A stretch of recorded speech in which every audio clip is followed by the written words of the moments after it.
Gavin Newsom keeps Californians under his thumb with this political trick. Let's dive into the details, shall we? California's Governor Gavin Newsom sure seems to love emergency orders. After all, he's created so many of them. The governor clearly wants to keep the kind of power that accelerated during the pandemic years. In addition to seemingly endless COVID emergencies, there are many more on the books and more to come. Wildfires, weather, water, it's always something else. Newsom knows that any emergency decree quickly steps up control over citizens, creating additional government power while the people lose more of theirs.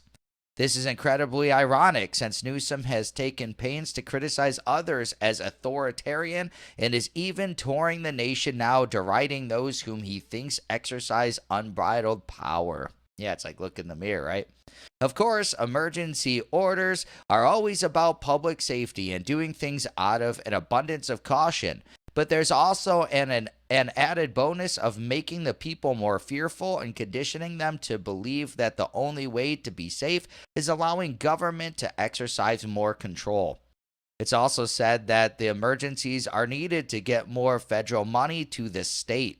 And while that's often true, we have seen continued abuse of the process for political reasons, especially during COVID seasons 1, 2, and 3.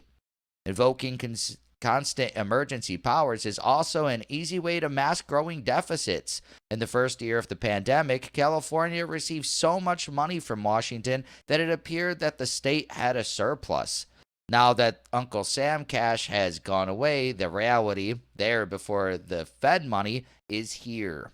California is now facing a nearly $24 billion budget deficit this year, which doesn't count the huge unfunded liabilities for state employee pensions and health care. Since the state's COVID emergencies are finally off his emergency orders list, there is no shortage of new opportunities for Newsom. Cranking out more emergencies keeps him in the public eye as the governor seeks more national exposure for his presumed presidential run. Now it's all about weather emergencies. As the atmospheric rivers have continued inundating California this year, Newsom eagerly pops into the state's emergency control centers dressed for the photo ops. Governors need to be on top of such situations, but rarely do they go beyond a press conference.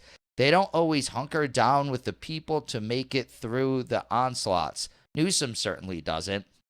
Last month, after one such event, he up and left the state for a few days just as Californians were enduring extra disasters. Why? Because he was busy not running for president in other areas. Faced with the reality of his dire predictions concerning climate impact and California facing endless droughts, even Newsom can't ignore the dramatic change in the water supply and snowpack since the sky turned into faucets. Newsom has since lifted most of the more than 80 California drought edicts that were issued since last spring. But 33 orders remain as he stopped short of declaring the state's drought as over. Hanging on to power is addictive. On Monday, Newsom made comments as he lifted some of the state's water restrictions. When he announced an end to the restrictions, he said, "Are we out of the drought? Is the drought over in the state of California? I want to affirm your instinct that it should be. It feels like it is. It is and continues to be complicated. And I know that's disappointing for some because it would be nice to have the governor say the drought is over." Newsom explained that climate change makes this all so complicated. He added by asking again, "Are we out of the drought?" and then gave this answer, mostly but not completely. How would he know? He's a politician. California has endured seemingly endless storms this year via 25 atmospheric rivers and possibly more on the way. There's been near record snow and storm damage estimates are in the billions. Reservoirs have been filling up, but huge amounts of water will simply run out to sea because the state has not been diligent in expanding current reservoirs or building new ones, mostly due to overdone state environmental regulations. In 2014, voters approved Proposition 1, the Water Bond Act. Most of the $7.5 billion is yet to be spent, and 0 new dams have been built. It's bogged down in delays and regulations. Who would have guessed? $2.7 billion of Prop 1 money is to go to storage. However, it can only be used for things such as salmon protection and recreation. How does that make any sense? The history of California is replete with droughts and storms. Sometimes there's a lot of time between them. That's why we need leaders who will stand up and do what's needed for the long term. The California Water Project used human ingenuity to build storage that turned the state into an agricultural powerhouse, generating jobs and huge resources for our economy. Politicians like Newsom, who bend to the wishes of campaign funders such as extreme environmental groups, have failed our future. The voters did their part with Proposition 1, but Newsom failed to act. It's past time for us to change our electoral system to reduce the power of these interest groups that continue to empower politicians like Newsom. We need leadership to address problems like water infrastructure, and we need it now. This was written by John Cox.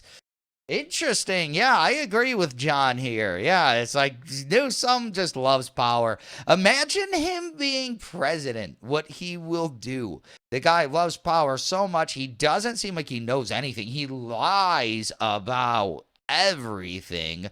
So, yeah, I don't think this would be good if he wins presidency. I don't think people like him as president. People like him in California, I guess. But didn't he get what was it called when they recalled and he won still? Yeah, they recalled him. They don't even like him there very much. So if he runs for president, I don't even know if he'll get the Democratic nomination but if he does get the Democrat nomination, he's not going to probably be anyone in the Republican Party, maybe even Nikki Haley. Shudder to think of that too, but Newsom is that bad in my opinion. But what is your opinion on all of this? Please let me know in the comments below. Also, be sure to smash that like button, subscribe to the channel for daily news updates, hit that notification bell, and share this video to help spread the news. Thank you so much for watching, and I'll catch you in the next one. Peace out.